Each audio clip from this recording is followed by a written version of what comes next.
স্বাদে বাহারি চ্যানেলের পক্ষ থেকে সবাইকে জানাই শুভ গণেশ চতুর্থীর অনেক অনেক শুভেচ্ছা। আজ আমার রান্নাঘরে আছে গণেশ চতুর্থী স্পেশাল কিছু মিষ্টি রেসিপি।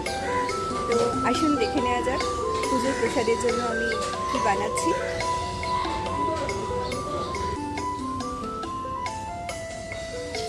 কড়াতে বেশ খানিকটা ঘি দিলাম।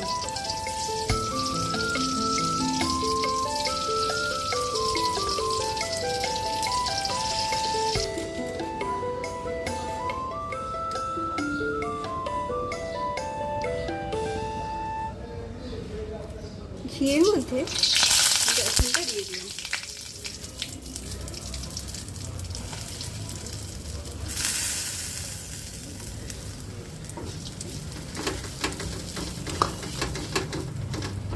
বেসনটা দিয়ে এটা ক্রমাগত নাড়তে হবে।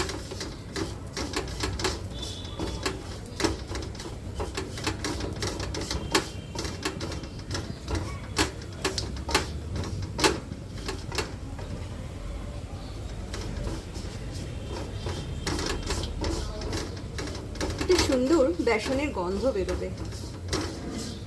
ঘি আর বেসনের এই মিশ্রণটার গন্ধটা খুব সুন্দর।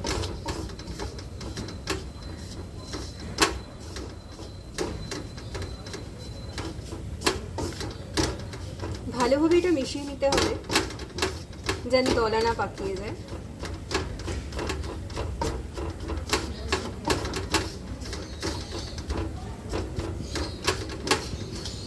এটা কিন্তু আমি একদম ধিমে আঁচে করছি।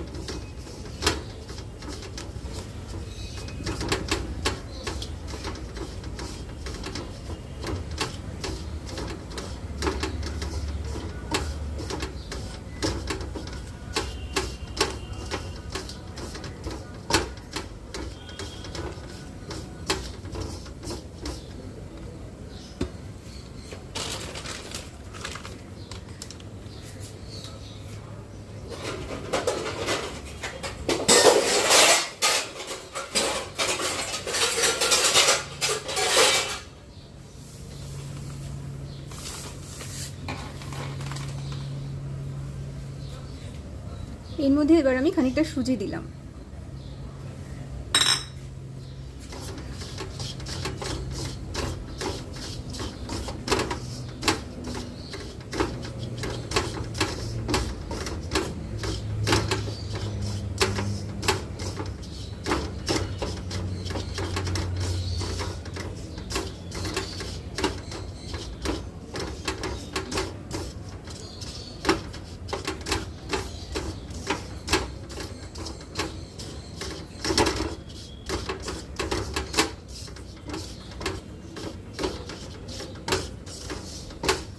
ভালোভাবে এটা মিশিয়ে নিতে হবে।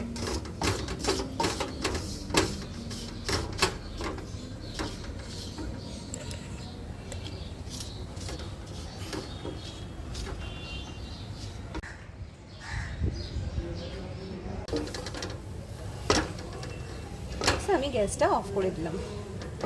এবার আমি একটা পাত্রে এটাকে নিয়ে নিলাম।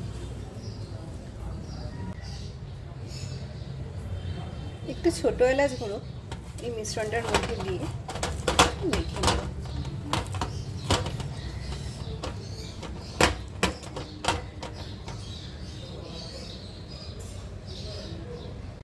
এবার এই মিশ্রণটা ঠান্ডা হয়ে গেছে।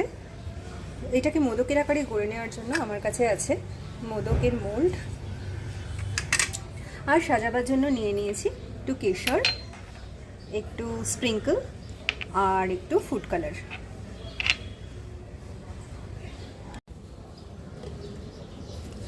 হাতে একটু সামান্য ঘি বুলিয়ে নিলাম। এবার আমি এই মিশ্রণটা থেকে নিয়ে মোদকটা বানাবো।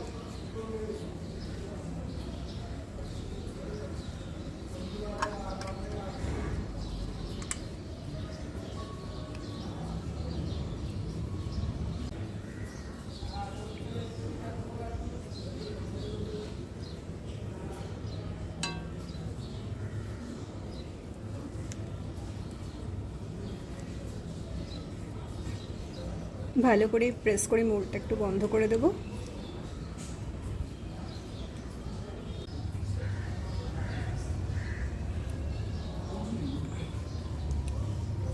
ভালোভাবে প্রেস করে এই মোলটা বন্ধ করে দিতে হবে।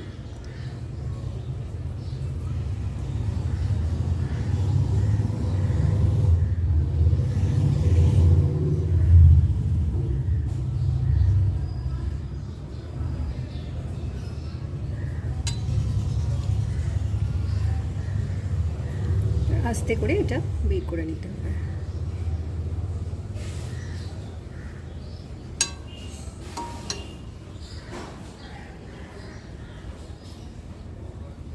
তৈরি হয়ে গেল আমাদের মোদকটা। এবার এটাকে ডেকোরেশন করব।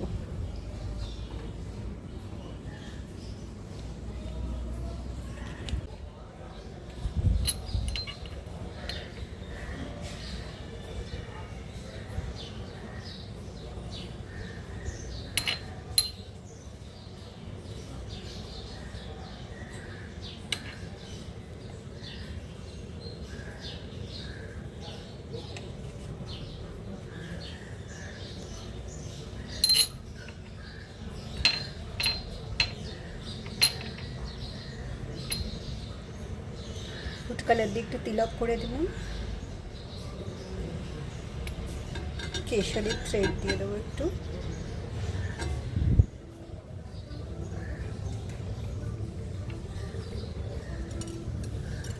একটুখানি দিয়ে দেবো স্প্রিঙ্কল।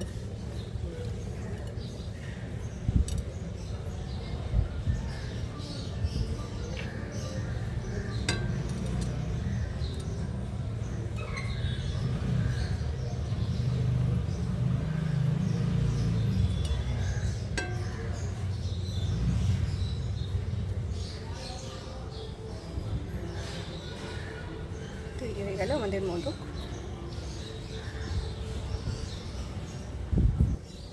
এরকমভাবে অন্য মোদকগুলোকে তৈরি করে নেব।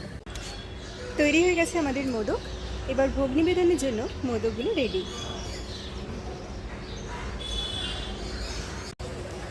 রেসিপিটা কেমন লাগলো অবশ্যই জানাবেন। ভালো লাগলে লাইক এবং শেয়ার করার জন্য অনুরোধ রইল। আর যেসব নতুন বন্ধুরা এখনও আমার স্বাদে বাহারি চ্যানেলটা সাবস্ক্রাইব করেননি তারা অবশ্যই ঝটপট সাবস্ক্রাইব করে নিন। খুব শিগগিরই আসছি নতুন নতুন আরও রেসিপি নিয়ে। সঙ্গে থাকবেন, দেখতে থাকবেন, ভালো থাকবেন।